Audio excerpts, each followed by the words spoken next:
balita ko, rumangan kayo together. Halika lang, come on. Come on over. Yes po. Pupog kayo dito. Ayun ang booster seat natin para matanggal. Ayan, alam po sa inyo lahat. Ika muna, tatanggalin ko muna tong aking ano. Ayun na nga, kamusta ka? Ikaw muna. So you've been here since bagong taon. Correct. Oo. Since nung bagong taon. And then, my husband and I are supposed to go back sa US. Uuwi na kami nung dapat January 15. Okay. Pero, meron pa akong mga ginawa. And then, I have to also, tawag mo ba doon? I-monitor ang nanay ko. So, Your mom's here? yes, correct. Okay. How is she doing? She's doing okay.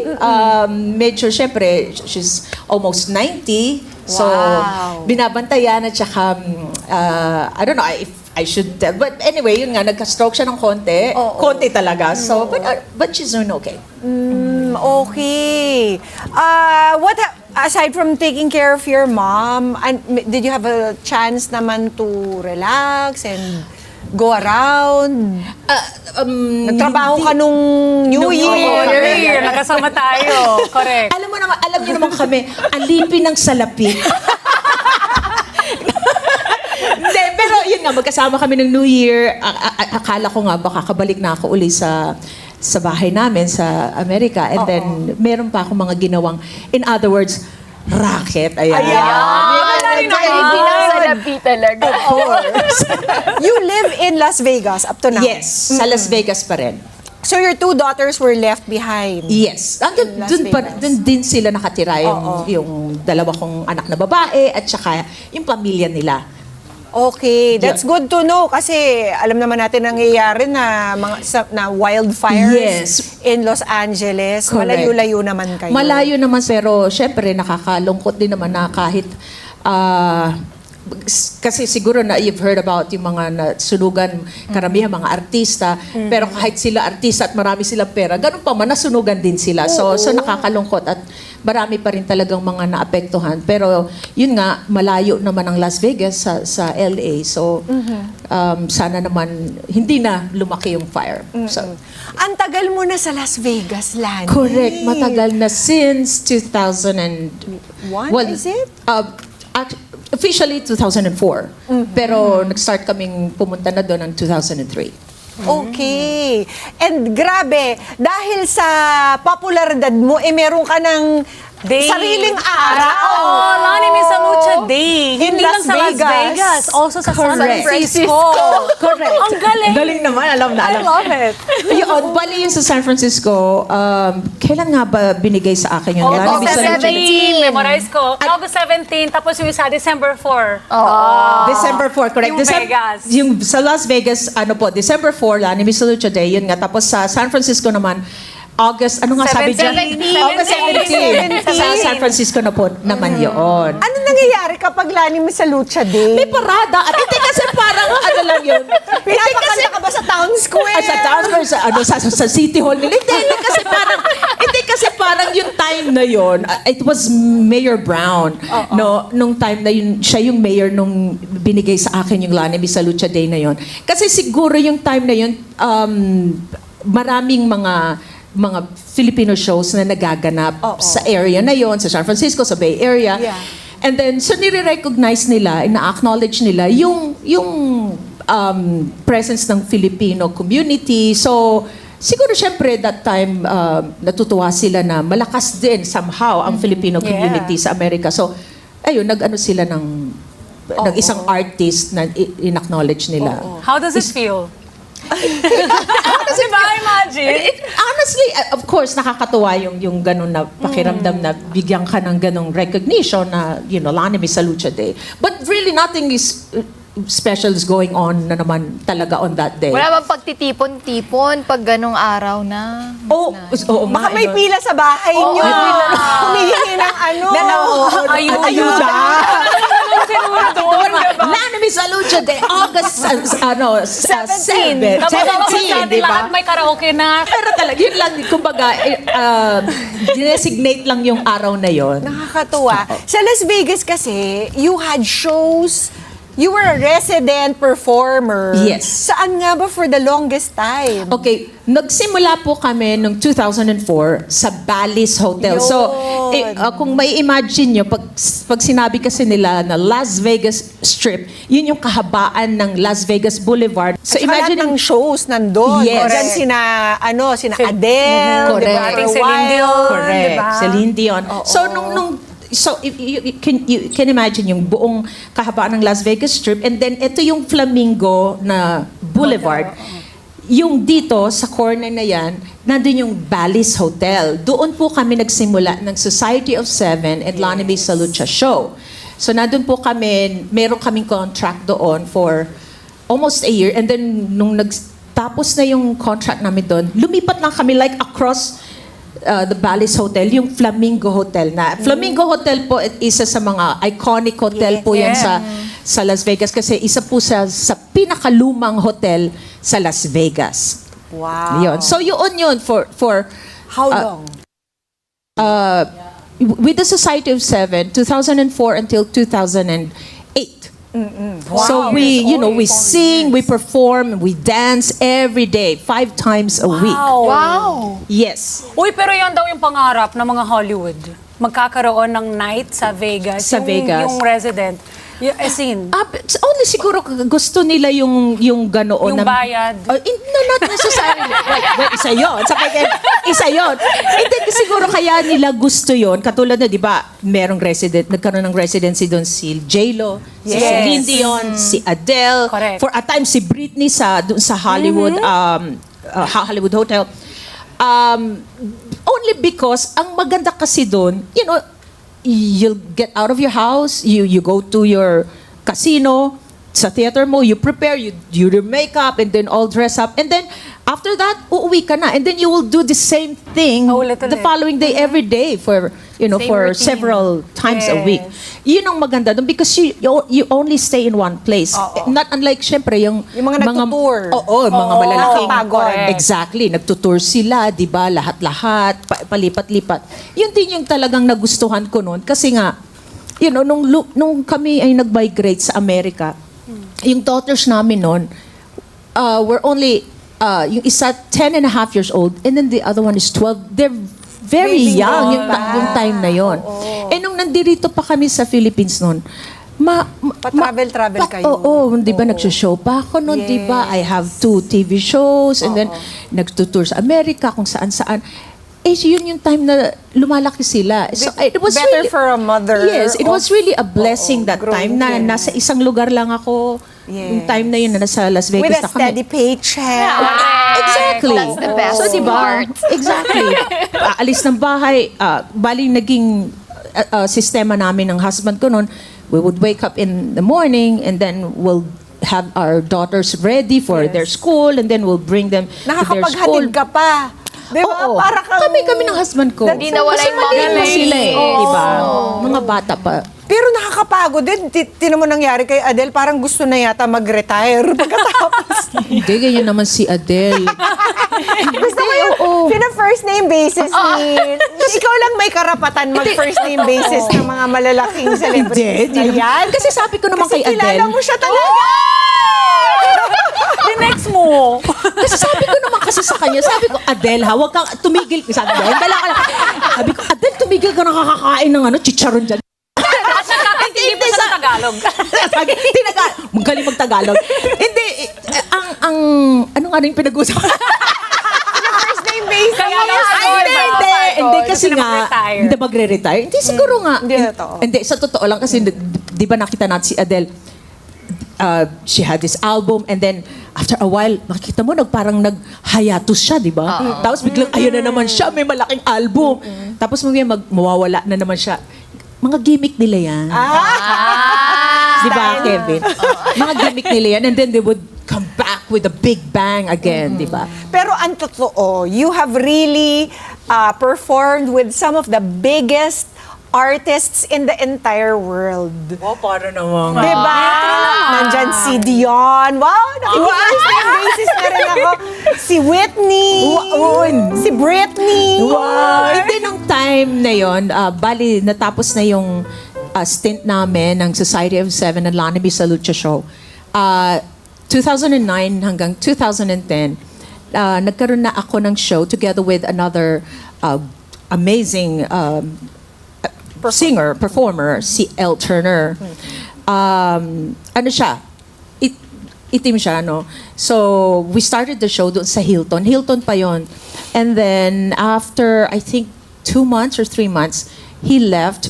And then, I was left with the show by myself. So, parang, alam mo yun, sanay na sanay ako na may kasamang May kasama. Society of Seven. Di ba? 7 sila. Tapos ako, sanay na sanay ako na may kasama. Tapos biglang, ay, ako Solo na lang ka na. mag-isa. O, hinandle ko na yung show by myself. But, nakita ko naman na, okay naman, nakayanan ko, naging, nga, solo ko na yung show. And then, ganun, dire-diretso pa rin ang ano ko. Alam kong mahirap mag-isolate ng isang performance or memorable na naka-perform mo, but anybody comes to mind, yung talagang naging memorable, tumatak sa iyo na naka-duet mo or naka-perform mo? Of all of them? Hindi, kasi nabanggit mo na yung mga artists, pero konti lang naman talaga yung nakasama ko. Yung mga international artists, like, I had a opportunity to perform with Brian McKnight, tsaka sino ba ito? Si Sergio Mendes, si Kilala? Wow. Kababayan. I'm from Brazil Kababayan. kasi. Nakakalimutan Totoong kasi kababayan. natin na taga-Brazil. Feeling Filipino talaga kasi ako all the time. yung mga yun. So, James Ingram. James, nalimutan ko na rin James Ingram. At saka sino pa ba? Joe Jackson. Sino? Footloose. Kenny Loggins. Candy Loggins. So, yun yung mga nakasama ko na.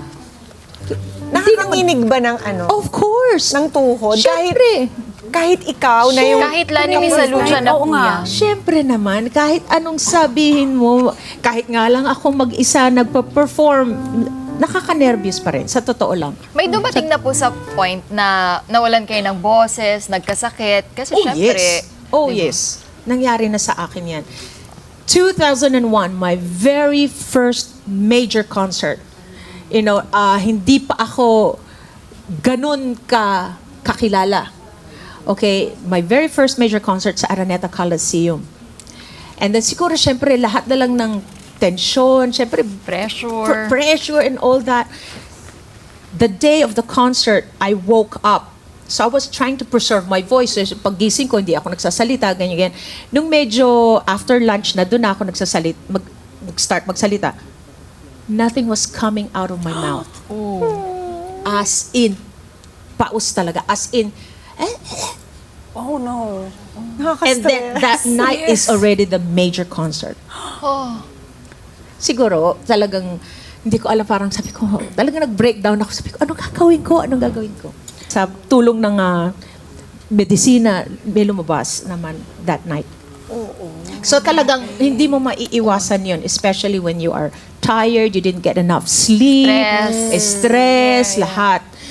Mangyayari yun. Kahit nung nagpa-perform na ako sa Las Vegas, merong mga time talaga na nawawalan ako Araw-araw ba ng naman boses. eh? Oo. Diba? Imposible Araw-araw. namang hindi ka magkasakit. And speaking of, Lani, you went through like a really big challenge in 2020 when you got bacterial meningitis and lost part of your hearing on the right ear On ba? my right ear. Is it Yes. part or whole? Bali, etong right ear ko, hindi na siya nakakarinig. Wow. It can only absorb a very, very loud sound. Pag na-absorb niya yung sound na yon, it can only hear cracking and popping and static na it's ganon. Yun yung, How does it affect your singing? it really affected me tremendously. Kinailangan mo bang i-recalibrate lahat ng natutunan mo, di ba? Totoo yan. Kasi parang, alam mo yun, syempre all your life, di ba? Nakakarinig ka naman, hindi ka naman pinanganak na bingi, di ba? Pag yung mga pinanganak na bingi o kaya bata pa lang na bingi, syempre parang Makapag-adjust naging natural na. na, sa They will kanila. adjust, correct. But Yes. pero it's totally different sa case ko or sa case namin ng husband ko na adult ka na Yes. naging disabled ka. So it was really it was a really hard fact to accept in the beginning, you know. Pero syempre ang pinaka inisip na lang talaga namin ng mag-asawa kasi pareho kami. Yes. Pareho kami happened to him as well po. to both of us. Yes. Yung bacterial meningitis and you know we were in the ICU. Pareho kaming nasa Side by ICU side. side by side. You know, at sabi nga nila na it was really tawag mo dito, delikado talaga yung nangyari na yun. Had we didn't take action right away, it could have been a different story for us. Talagang delikado yun kasi muntik na talaga. Muntik na talaga. So, itong impairment namin ngayon, talagang mahirap kasi it's not just, you know, hearing loss. Kasi kapag hindi na pantay yung hearing mo, meron ka, yung sa brain mo, meron talagang Yes. Affected din. Oo, nagkaroon din ng affected din siya. So meron kaming vestibular disorder wherein talagang nahihilo kami. As in, from the time na nangyari yung meningitis na yun, nahihilo na kami. So, you know, yung ganito mukhang okay lang physically, pero nahihilo kami and then bukod doon, yung vision namin as in gumagalaw. Gumagalaw. Oh, yes. Yes. It's something you have to live with na talaga. Correct. And accept. And we, you know, wholeheartedly accepted yung situation namin ngayon. And okay lang. Okay lang. Kumbaga, we're just, you know, we had gotten used to this situation na. And then you asked about, you know, the singing part. It was really difficult. It was difficult. In the beginning, nung lumabas na kami sa hospital, as in completely, I cannot hear my voice. Yung, you know, talking like this, Yeah. as in talaga parang, ganon yung, That's ganon how lang. it sounded to you. Yes. It's so muffled, it's very, very faint na sound. It was really difficult, so I really had a hard time singing, and I even told myself that time, nung nangyari yon, talaga ayoko na kumanta. Kasi I was like sintonado. As in sintonado ako because everything I hear, yung music, whatever, but when I listen to any music sa phone or sa TV, hindi ko na recognize yung music, hindi lahat sintonado. As in sintonado yung nadidinig ko. And syempre, kung ano yung nadidinig ko, yun din yung ano. But a while ago, it didn't seem like Well, You- siguro, you're having any difficulties whatsoever. Was it therapy? Getting used we to did, it? We did some therapy for a little bit, pero for physical, ano yun. Ah, okay. So you just had to get used to singing with just one ear. Diba? Si Beethoven nga, diba? Deaf on Yes. both ears. And yet, he's one of the best composers in all history. Grabe, Lani. Napakadaming pagsubok, just making your faith stronger, 'di ba? Ano pang mga plans ang meron ka? Honestly, syempre, dumating na yung chapter ng buhay mo sa puntong ito. I'm a middle-aged woman. Sabay ka rin. Oh, strong pa rin. Maganda pa rin. I love it. Maraming maiisip mo na yung, honestly naman kasi parang partially, bukod sa partially deaf, partial na ako, semi-retired na rin naman ako. You know, gusto ko yung ganito na, I'm taking everything slow. Yes. Just enjoying life. Just enjoying life. Exactly, enjoying life, enjoying my grandchildren. Kaya yun yung gusto ko na, you know. Yun yung gusto ko. So, Well-deserved. Yes. I guess so. Diba? I guess so. Sa lahat At ng hard work. masaya kami na naiimbitahan ka pa namin. Yes. Salamat naman at At iniimbitahan. naibabahagi mo pa rin ang iyong gift sa napakaraming tao, Lani. Mga ka-Net25, this is Pia Guanyo Mago. For more Kada Umaga updates, please click the subscribe button and follow us on Net25 social media pages at Net25TV and at Net25 Entertainment Facebook page. See you guys. Bye!